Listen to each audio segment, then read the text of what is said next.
Sovereign घर थारेली बिना कांत जे तनाई में तरगंदे लुड़कन सां पांध पुसाए थी सरतिन सहेलिन जी रिहाण जे रस ऐं चस खे संभारे को उदास गीत गुनगुनाए थी।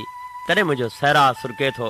जॾहिं सावणी मुंद में सॼो आकाश अजीब रंगन में रंगजे थो, गगन मंडल में गोड़ ऐं खिवण जा तजला थियनि था, सुरमई नासी ऐं भूरा बादल ॾिसी धरती जे सीने में गज़ब जी उभार अचे थी। हिन देश जे जल प्यासी धरती पलर जी हिकु बूंद लाइ सिके थी। थर बाबे जी पलर तरशना में निड़ी सुकी वञे थी, पोइ बि बारिश समुंड में वसे थी। तॾहिं मुंहिंजो सहरा सुरके थो। थर जे खेटनि में को वेगाणू पंछी पंहिंजे बचनि जे पेट जी पुराई लाइ चोण चुगे थो त अचानक को बाज़ भड़को ॾिए थो ऐं हू दूर आकाश में उॾामे थो, पर हयाती लाइ कयल उहो हसीन हीलो व्यर्थ वञे थो। उकाबुनि जे रेशमी बदन खे पंहिंजनि चौंबदार चंबनि सां छियूं छियूं करे थो। तॾहिं मुंहिंजो सहरा सुरके थो। जॾहिं थर जी बेसमझ ॿारड़ी मरी वियल मोर खे मासूमियत मां हज में खणी वॾे प्यार ऐं पाॿो मां थपकी हणे थी, जेल जे मेल ॿारड़ी ॼाणे थी, जेका मोल मोर जे मुक़दस खंभ खे मंदर में खणी वञण बजाए कारूंझर जे हंज मां वहंदड़ भचियाणी नदी जे नाव करे थी। खंभ खे तारींदे उनजे मासूम अखियुनि मां हिकु उदास ॻोढ़ो ॻड़ी पवे थो। तॾहिं मुंहिंजो सहरा सुरके थो। जॾहिं 16 सालनि वारी कोमल वही में किथे कंहिं कन्या सां को 50 साल पोढ़ो परिणिजे थो ऐं अभागी कन्या सुहाग राति जो ॾुहाग जहिड़ो ॾुख भोॻींदे हयाती जा हड़ई दर्द हिकिड़े धक में ॾोके मुंहं ते फिकी मुर्काणे पोढ़े वर खे पंहिंजो मिजाजी ख़ुदा मञींदे पहिरें पई प्रणाम करे थी।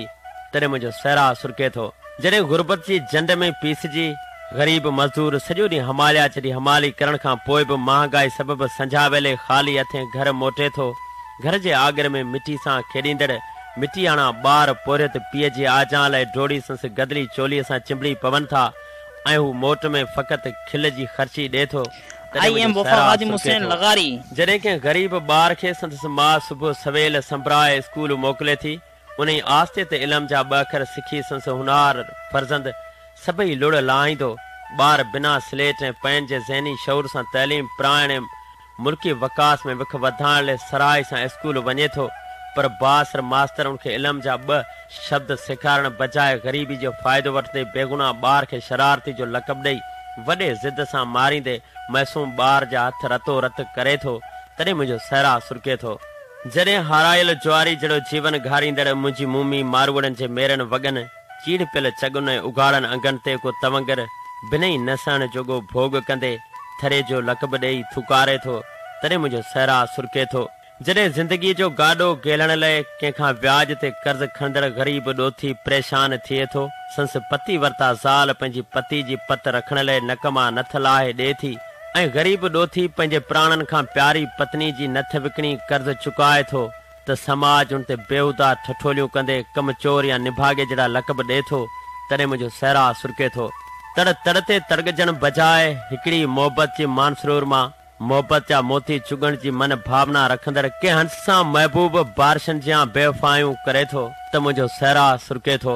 जॾहिं भिट जी भक में उदास वेठल धनार पंहिंजे धन ॾे निगाह कंदे सोचे थो हेल माता हाञा करे छॾिया, हू मुननि में मुंहुं विझी मुक़दर खे मयार ॾियण बजाए उन्हनि ते सोचे थो जिन खे परसाल उन क़ीमती वोट ॾिनो हो। हिन हेॾे हाञे ते 2 पेर भरे उहे लड़ी हाल पुछण न आया। उन सोच ऐं अफ़सोस में उथी बांसरी जे बदन ते सुकल चप रखे थो त बांसरी नोवरनी विधवा जो श्रृंगार बणिजी आलाप करे थी। तॾहिं मुंहिंजो सहरा सुरके थो। जॾहिं ऊच नीच ऐं भीद भाव